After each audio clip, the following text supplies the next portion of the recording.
My husband took advantage of me just after I gave birth and secretly swapped my child with the other woman's.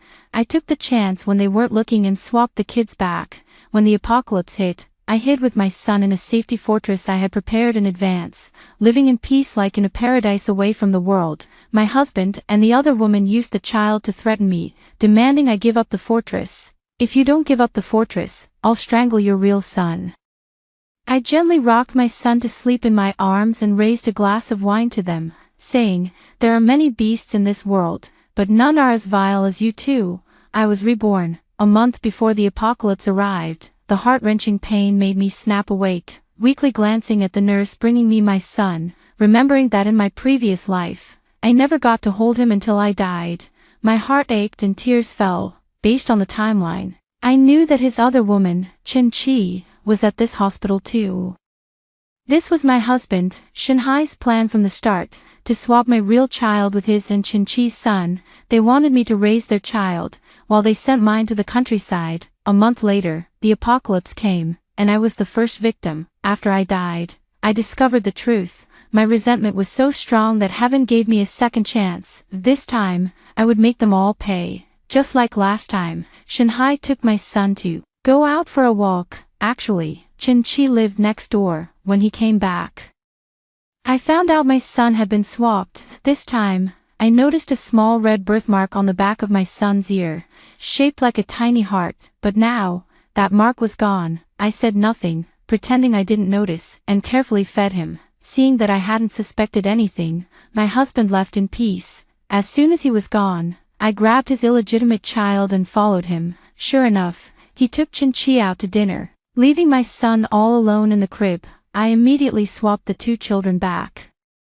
By the time I returned to the room, tears were streaming down my face as I looked at my son sleeping peacefully in my arms. I kissed his forehead, whispering, "This time, we're going to survive the apocalypse together." A few days later, I was discharged and returned home. Shinhai claimed he was on a business trip and didn't come back. Last time, I thought he was really on a business trip, but now I realize he was just using it as an excuse to stay with Chin-Chi. Before he left, he brought my mother-in-law and sister-in-law over to take care of me during my postpartum period, but they didn't care about my well-being at all. Instead, they constantly made things difficult for me. My mother-in-law always said how she got up and worked the next day after giving birth to Shinhai and his sister. While I had been lying in bed for days, my sister-in-law would sprawl on the couch, watching her favorite variety shows, never lifting a finger to help. The noise drove me crazy. But I had just given birth, and I was in no position to argue. They didn't cook, so I ordered takeout, which made my mother-in-law complain loudly. I ignored her and kept my focus on the big picture. The apocalypse was coming, and I needed to prepare. Shinhai had completely lost interest in me, so I knew I couldn't count on his money. I had to make my own. Once I had recovered physically, I managed to get him to give me 100,000 yuan for my son's insurance. Then, I asked for another 100,000 for various reasons, buying a new phone for my sister-in-law, gold bracelets for my mother-in-law, and so on. I had saved up some money too, so I now had hundreds of thousands in savings. With this money, I could create a safety fortress. Just as I was about to take action, Chin-Chi suddenly showed up. Shinhai said his mother was too old to help, and his sister wasn't married and didn't know how to take care of a child. So, he decided to hire a nanny. Chin-Chi was the nanny, and she wanted to move in officially. I knew what she was up to but acted like I was suspicious. Asking why she wanted to be a nanny, she casually replied that she had just had a baby, but because her family was poor, she had to send the child to her in-laws in the countryside. I couldn't help but laugh inwardly. If they knew they had sent their own flesh and blood away, I wonder how they would feel. I let her stay, which worked out as I prepared to leave. Every day, I watched her spoil my son, and it made me want to laugh. Shinhai and his family treated my son like a treasure, especially Shinhai, who even gave him 30% of the company's shares. But none of that mattered to me, because in the apocalypse, food is what really matters. With them looking after my son, I was free to focus on setting up my safety fortress. I rented a friend's villa in the mountains. It was isolated and perfect for what I needed. My friend had mentioned that rabies was spreading overseas, so it confirmed the apocalypse was truly coming. To prepare for it, I sped up my plans. The villa was like a castle, and I quickly made it secure, with high-level windows, doors, and electric fences. I stocked up on food, and there was a well for water. The real advantage was the huge basement, which was perfect for storing supplies. I also contacted some suppliers to buy food. Pretending it was for a rural guesthouse project, they didn't question me, and everything was set.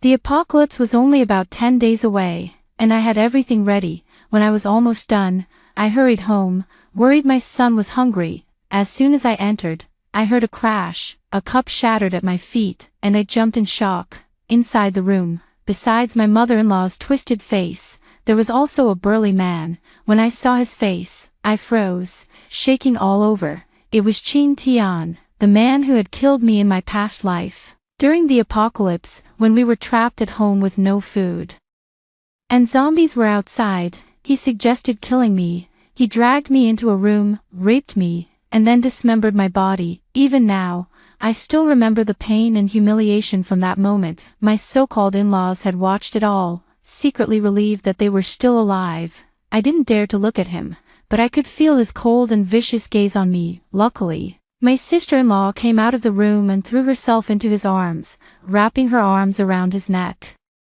She looked at me proudly and said, "Lin Jinjin, I won't allow you to look at my dear even one more time. If you do, I'll gouge your eyes out." Yeah, trash belongs with trash. I didn't say anything and went to the kitchen to prepare dinner for them. While I was at it, I checked the food in the fridge and the pantry. Just like last time, there's enough for a few days, but not much more. The rice is running low. Last time, when I saw the rice getting low, I bought 2 bags and some noodles. Those things helped us get through almost 2 months, but this time, I don't want to buy more. Let's see how long they can last. Chen Qi stayed in the room to comfort the child, never coming to the kitchen. As soon as I finished cooking, she came out and handed the baby to me. "Jinjin, I was worried the baby might be hungry while you were gone, so I fed him. He drank and then fell asleep." She said this with a provocative smile, but I didn't bother to argue. Now wasn't the time to fight. I had to wait. I smiled and said, "Thanks so much." Behind me, I heard her stomping in frustration. The next morning, I left the house, saying I was going to buy some gold jewelry for my mother-in-law and sister-in-law.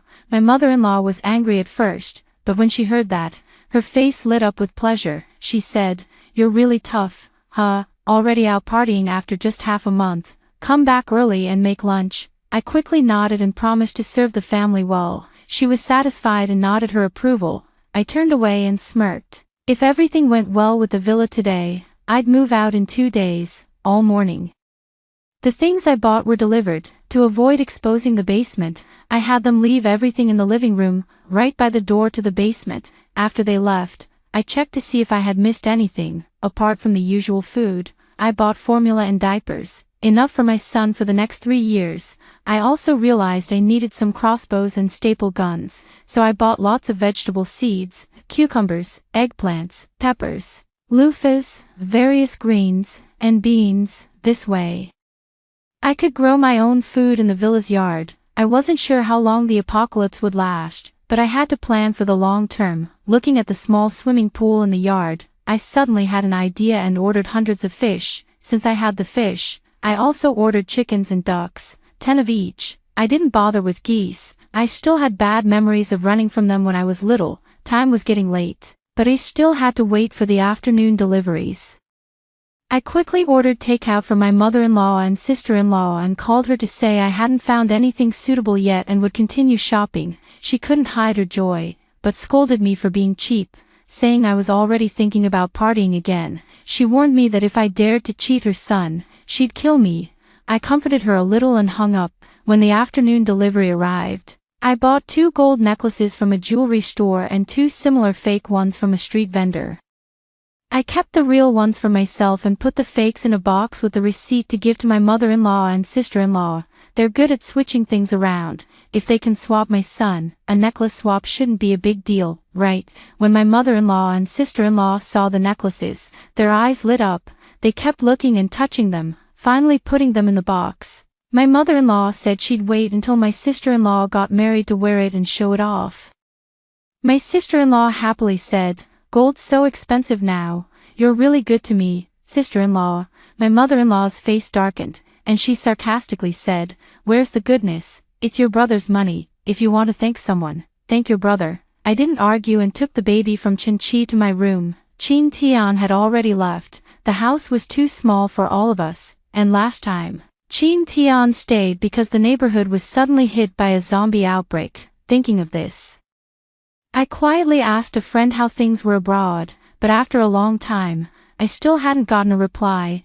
I had a bad feeling about it. I checked my phone again, and news about rabid dog attacks was starting to spread online. I was shocked to see that the apocalypse was coming much sooner than I expected. No way. I have to leave with my son first thing tomorrow. Looking at my soft and pink son in my arms, I gently stroked the heart-shaped birthmark behind his ear, filled with unspoken hatred. Early the next morning, I got up and was about to leave when my mother-in-law saw me. She asked where I was going, and I quickly said I was taking the baby for a checkup. The old woman was still suspicious, so I smiled and suggested she come along since I'd have trouble carrying him alone. She immediately agreed. Knowing how hard it was to carry a baby, Chin-Chi hesitated, since she was still supposed to be resting, but my mother-in-law hinted, "Since you promised to help out as a nanny, you should treat the baby like your own." Only then did Chin-Chi grab her bag and follow me. I drove, and she sat in the back with the baby. I saw how carefully and tenderly she was holding him, and I couldn't help but sneer. I asked, "Chin-Jie, you left your own kid back home. Aren't you going to miss him?" From the rearview mirror, I saw her face twist into a proud and dismissive smile as she said, "That kid's a worthless little thing. If he survives, good for him." She lowered her head, playing with my son, happily saying, "Our baby's different. He's destined for greatness." I smiled faintly, hoping that one day, when she finds out the truth, she'll still be this smug. At the hospital, I took the baby from her and said, "There are too many people here. You go ahead and get a number, and call me when it's ready." She hesitated but saw how serious I was, so she hurried into the hospital. I put my son in the back seat, tied him in with a rope I had prepared, and drove off quickly. I knew Chin-Chi would figure out I was leaving with my son and would call the police. Sure enough, she called soon after, asking where I was. I said my stomach hurt and I was taking the baby home, telling her to take a taxi back. By the time she got home, I'd probably be miles away in the mountains. As I was driving, someone suddenly ran at the car, their face twisted and bloodied. It was a zombie. I panicked and stepped on the gas, hitting the zombie and scaring my son awake, making him cry. I couldn't waste any time. If there were zombies here, things were getting out of control fast. The world was falling apart. Luckily, I soon reached the mountains, where there were fewer people, and I didn't need to worry about Shanghai and the others anymore. I parked the car in the yard, locked the gate, and felt a wave of joy. This time, I had finally escaped. I didn't have to live with those idiots anymore. I went inside, fed my son, and got him to sleep. I must have driven too fast earlier. As he was still twitching in his sleep, I gently kissed his forehead and laid him in the crib I had prepared. I grabbed a quick bite, then started putting everything into the basement. We had so much rice, flour, and oil, we wouldn't run out for years. Just as I was about to start, I got a call from Shanghai. He was panicking, asking where I was, and threatening me if I didn't come back. I thought to myself, "I'm not afraid of you." "Stop," I cut him off, laughing as I said, "Shanghai, I'm just taking my son out for a couple of days. Why are you in such a hurry? Do you think I would hurt him?" That one sentence left him speechless. He yelled loudly, "I don't care what you're doing, get the kid back here, now." I couldn't be bothered to argue with him. Of course, I wasn't going to tell him the truth. I just cursed him a few times and hung up the phone. Not long after, I got a call from the police, asking where I was and telling me not to act impulsively. I couldn't help but laugh. This Shin guy, he was really trying to use the police to bring me back. I put on a very wronged voice and said, "I'm at my in-laws' place, recovering from childbirth. My mother-in-law and her family have been bullying me every day.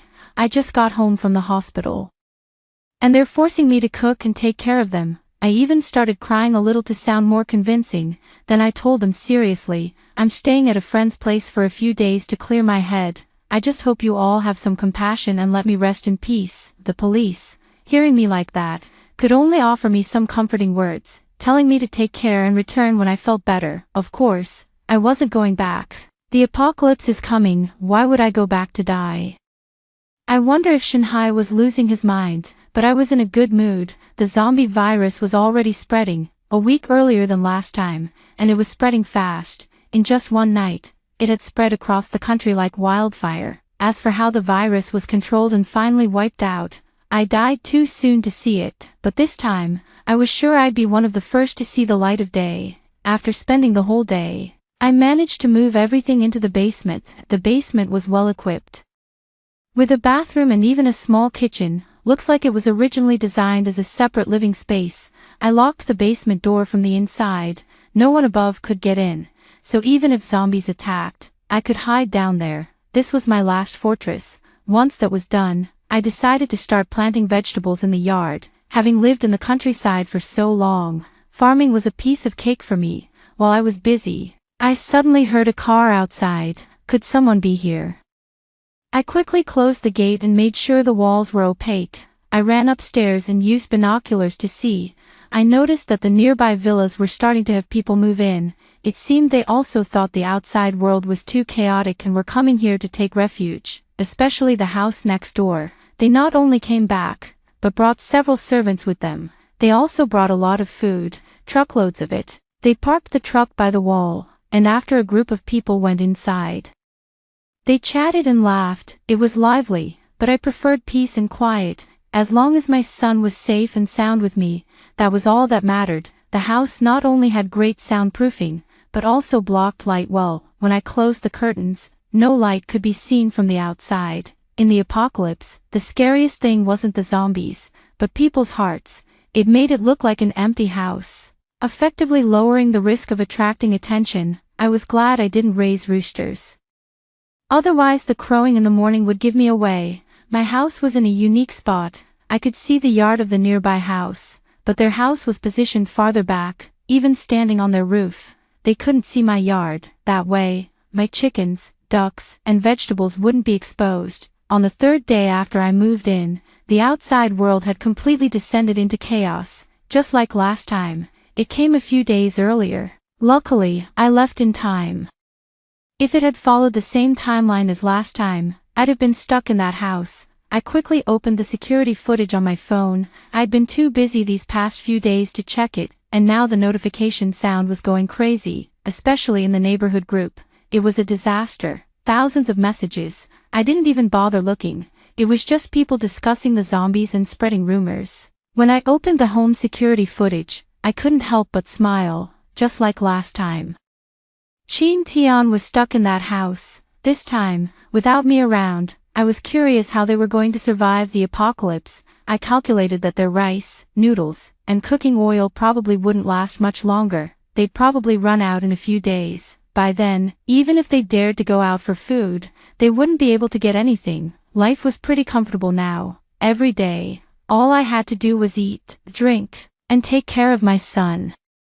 Even feeding the chickens and ducks had become a fun little task. Compared to before, life was so much better. Because of the apocalypse, the water and electricity in the house had been cut off, but it didn't matter much to me. I had installed a solar panel in the yard in advance. While it couldn't power big appliances like the air conditioner or fridge, it was more than enough for basic lighting and charging my phone. Plus, the noise from air conditioning was too loud. If I turned it on, it would expose me. The weather wasn't a problem for now. Even if it gets hot later, I could just hide in the basement. The TV signal was completely gone, but I could still use my phone, though all major platforms were down. I checked the security footage again. Shanghai's house had completely fallen apart. This time, without me, my mother-in-law became the first to be sacrificed. In the footage, she was screaming, not wanting to go outside. Shanghai, like a demon, was forcing her to go buy food,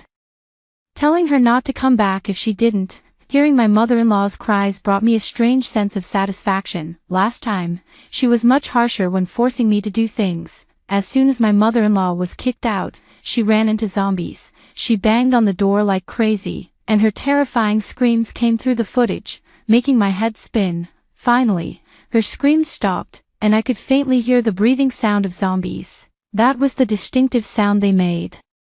The people inside the house were terrified. They scrambled to find a place to hide. Luckily, the zombies only hit the door for a while before leaving. The house gradually became calm again. Shanhai sat on the floor, panting, with Qin-Chi hugging him. Now, there were 4 people left in the house: Shanhai, Qin-Chi, Qin Tian, and Shin Xiaolan.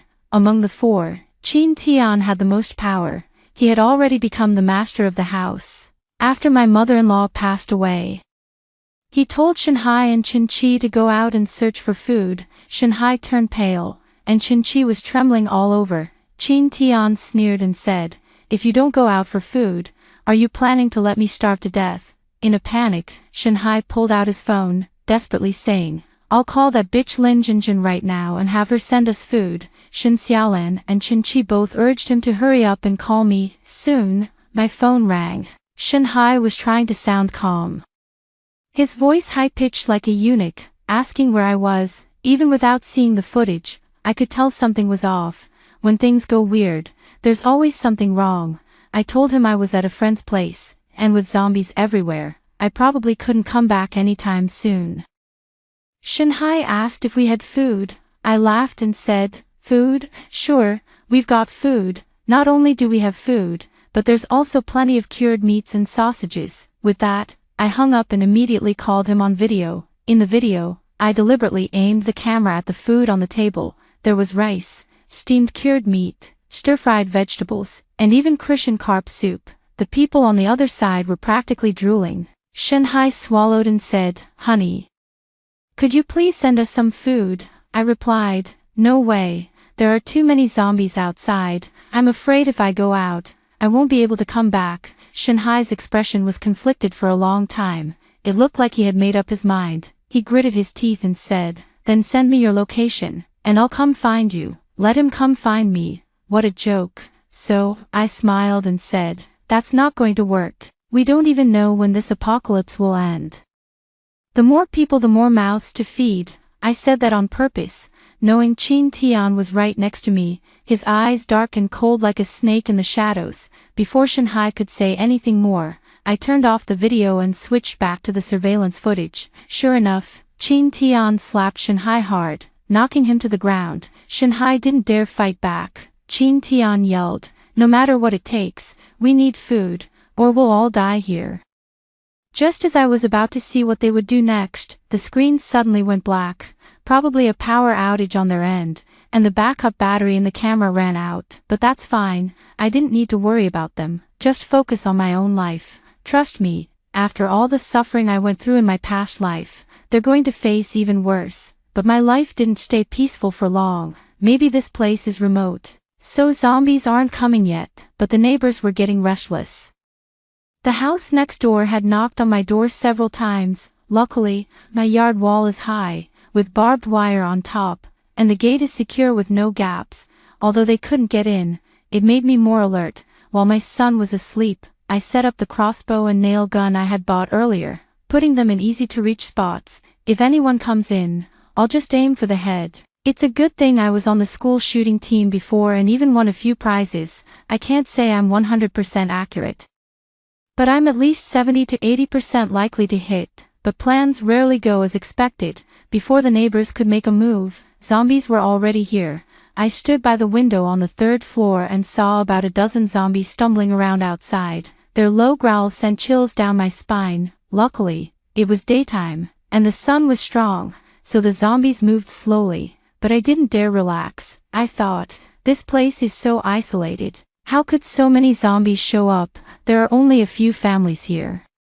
I silently prayed the zombies would leave soon. After finding nothing here, I glanced at my son. He was eating and sleeping like a little piglet, not causing trouble. As long as I fed him well, he wouldn't cry or fuss, and I had bought him a lot of toys. I hoped we'd be safe through the apocalypse. Later that night, the zombies came alive again, gathering outside my yard. But then the lights in the house next door came on, and the zombies were instantly drawn to it. I stood by the window, barely breathing, watching the zombies rush to the house and pound on the iron door. Bang, bang, bang. I heard several loud bangs. Someone had the idea of using firecrackers to scare them off. but the zombies only paused for a moment before resuming their attack. The people inside looked even more desperate. I could clearly see through my binoculars how they were panicking like ants on a hot pan. Other neighbors hadn't turned on their lights, so they managed to avoid attracting the zombies. They were probably hiding by the window, watching like I was. Suddenly, there was another bang, but this time, I could tell it wasn't firecrackers. Looking through my binoculars, I saw someone firing a gun at the zombies. That was a wake-up call for me. They had guns. It seemed like that family had connections to the underworld. I needed to be cautious, and their shooting was good. 5 shots, and they blew the heads off 2 zombies. After those 2 zombies fell, the others went even crazier. Smashing into the door more fiercely, the shooter fired again, and another zombie's head exploded. Just as I thought they might kill all the zombies, a familiar roar came from the distance. It was more zombies, lots of them, heading this way. My heart sank, and my pulse raced. I nearly collapsed. In my past life, I had seen zombies bite and tear people apart, blood everywhere. It was terrifying. The best option now was to stay hidden and not let them know there were still living people inside. But I still couldn't understand, how could so many zombies have come to such a remote place? Just then, my son woke up, making little noises. I quickly picked him up and fed him, hoping he'd go back to sleep, but he didn't. As soon as I laid him down, he started crying. Even though the house was well insulated, I didn't dare ignore it. I hurriedly picked him up again and comforted him. I kept the lights off at night, and my son seemed to get used to the darkness, slowly calming down in my arms. Once he fell asleep, I snuck back to the window to take another look. I was shocked when I saw what was happening outside. The yard was now packed with hundreds of zombies, all pounding on the door and growling. Even though the soundproofing was good, I could hear them clearly. I wasn't sure how many guns the people inside had, but after firing a few more shots, they turned off the lights and stayed silent. The zombies didn't calm down, though. They kept growling and eventually climbed over the wall into the yard. The people inside grew more desperate, and soon several men were shooting zombies in the yard. It was clear they were a gang, not just a single family, and they had more than one gun. If only I had those guns, I wouldn't be afraid of them. I couldn't help but touch the nail gun and crossbow next to me. They weren't as good as guns, but they were something. The battle between them and the zombies continued all night until the morning. By midday, the zombies started to disperse, hiding in the mountains. After the fight, the family next door had survived, but they lost a lot of ammo. Meanwhile, the zombies had been reduced by dozens. From a distance, I could see some zombies still alive, eating their fallen companions. I hadn't slept all night, too shaken by what happened to close my eyes. After eating a little and feeding my son, I finally lay down next to him to sleep. I'm not sure how long I slept, but I woke up to a strange noise outside the window. I carefully peeked through the curtain and was shocked by what I saw. A drone was hovering outside, spying on me through the window. I quickly lowered the curtain, hoping the drone hadn't noticed me, but the chickens and ducks in my yard might give away my location. Just as I was debating whether to take them down, the drone suddenly flew away. Soon after, I heard a loud, desperate scream, followed by a couple of gunshots. I checked my phone. 3 p.m. The sun was bright, and the zombies wouldn't be active now. It was probably the family next door starting their raid while the zombies were hiding from the sun. Once the drone was gone, I grabbed my binoculars to watch what was going on next door. Sure enough, they were moving around. They had cleared out the zombies and were now looting. I counted the people, about 10 in total, including men, women, and children. The women and kids stayed behind to carry things while the 5 men with guns went out to rob. It was obvious they were beyond redemption. In one afternoon, they had raided 3 homes, and the screams never stopped. I'm angry, but I can't afford to take risks. The first ones to die in the apocalypse are definitely those with too much of a saintly heart.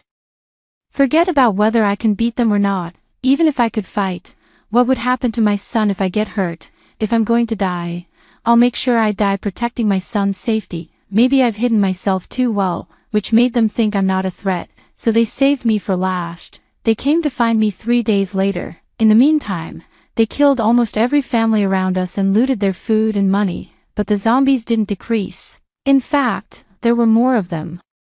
Though they only came out at night and hid in the mountains during the day, the men came looking for me in the afternoon. I heard them, so I hid by the window with my crossbow aimed at the front door. The walls of my yard are covered with electric barbed wire. They can't get in except through the front door. When they raided the other houses, they came in through the front door with a ladder, but this time, they weren't so lucky because I was ready. One of them climbed over the doorframe. I fired a bolt, hitting him square in the head. He grunted, fell backward, and dropped to the ground. One man down, 4 to go. I heard a gunshot outside. They were trying to break the door down, but that wasn't going to work. My friend's house has explosion-proof doors. Their guns were useless. A moment later, I saw another head carefully poking around. It was the guy with the good aim. I swapped to a nail gun, took aim, and fired 3 shots. He screamed and rolled into the yard, lying motionless. I wasn't going to relax just yet. I quickly ran to the 3rd floor and finished him off with a crossbow. The remaining 3 men outside didn't move, but they didn't leave either. Just as I was about to keep an eye on them, my son started crying. This kid, he never cries at the wrong time. But of course, he had to cry now. It was driving me crazy. I rushed to the 2nd floor and fed him. Suddenly, I saw thick smoke outside. I rushed to the window and saw that the place was on fire, no doubt.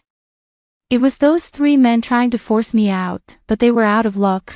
My house isn't just explosion-proof, it's also fireproof. As long as I stay inside, they can't do anything. I have to thank my friend for upgrading the house like this. If it weren't for his money, I wouldn't be so safe, since they couldn't get to me, and the day was getting late. They left reluctantly. Not long after, I heard the sound of a drone outside. This time, I didn't hesitate. I shot it down with my crossbow.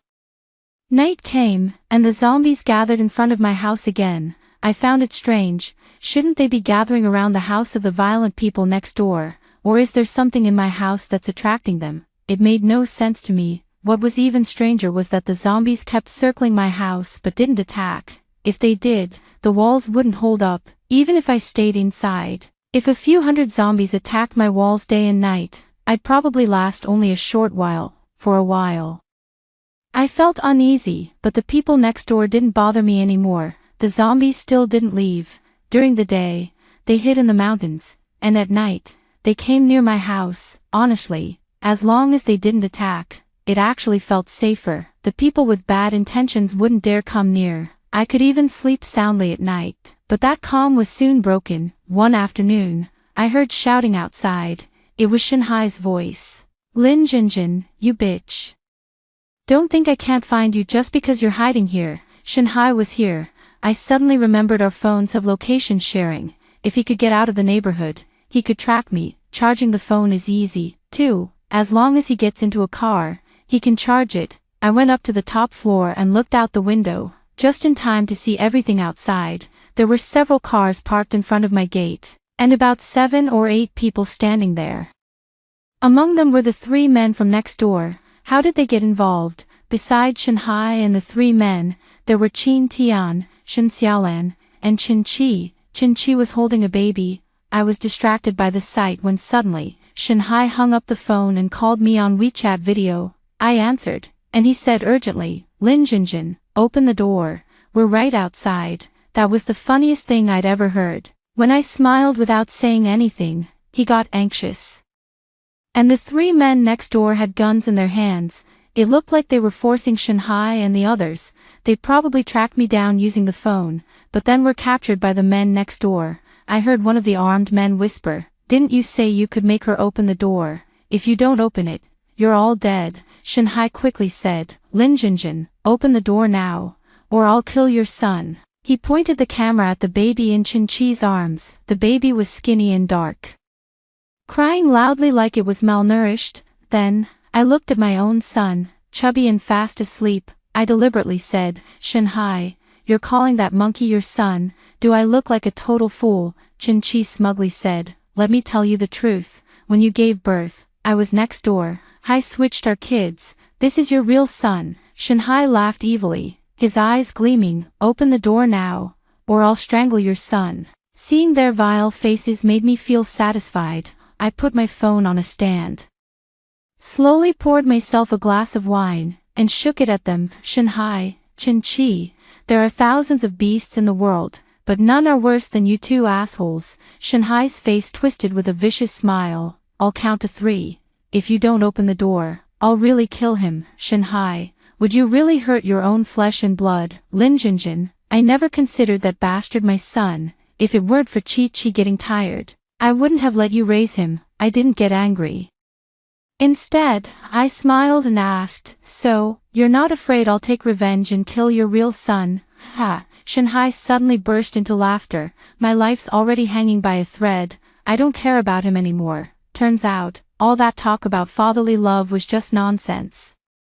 I drank my wine in one go, then slowly spoke. Shanhai, Chin-Chi, I know you switched the babies, so while you were out eating, I quietly switched them back. I aimed the camera at my son and smiled. Look, this is my son, the one you're holding is your own child. Now, get lost. Shanhai and the others were stunned. He suddenly kneeled, begging, wife, please open the door. I'm begging you, we've been through so much, you can't just watch us die. Ha! Now you're talking about being a wife.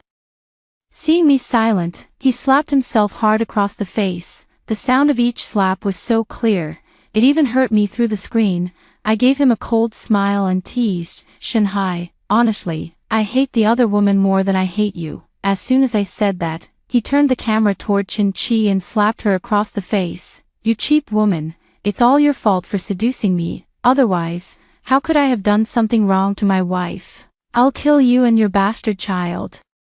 While hitting Chin-Chi, he kicked her child away, and the poor kid hit the ground without even a cry. Once he'd beaten Chin-Chi so badly she was lying motionless on the ground, her face swollen like a pig's. I just waved at him with a smile and ended the call. I could still hear his angry shouts through the thick bulletproof glass. What I didn't expect was that the zombie horde suddenly went wild outside. It wasn't even dark yet, but for some reason, the zombies went crazy, rushing out of the woods. My husband saw that I wasn't suspicious and left, feeling relieved. Yuan Song, Qin Tian tried to get into his car to escape, but there were too many zombies. His car was flipped over, and he was dragged out and bitten to death. The chaos outside continued for an hour before it finally calmed down, but after killing them, the zombies collapsed on the ground, turning into mush. It took me a while to realize what had happened. I turned on the radio, and to my surprise, I heard a long-awaited voice. Hello to all surviving residents, this is the official radio station. After our efforts, we have developed a drug to kill zombies. That's when I remembered there was a helicopter flying overhead earlier, spraying mist down. Right after that, the zombies charged out of the woods and started attacking Shanhai and the others. Though the crisis was over, I still didn't dare to go outside. Over the next few days, helicopters passed by a few more times, and TV and communication signals were fully restored. Phones and computers were back to normal, and social media platforms were full of bright red posts. Countless survivors left messages, thanking the government for not giving up and giving everyone a second chance at life. Just then, I got a message from a friend. Their communication equipment had broken down earlier, but it had just been fixed. I replied to let them know I was safe, compared to them. I was lucky since our communication had still worked, though barely. When I went to pick up my friend, I realized my car was covered in blood and flesh. That's when I remembered the zombie I'd hit when I first arrived here. Maybe that's why more zombies kept coming afterward. Maybe that's why they didn't attack me. I cleaned off the mess and drove to pick up my friend. From that moment on, my life was about to enter a new, beautiful chapter. I hope that everyone who survived this catastrophe will have a peaceful and happy life ahead.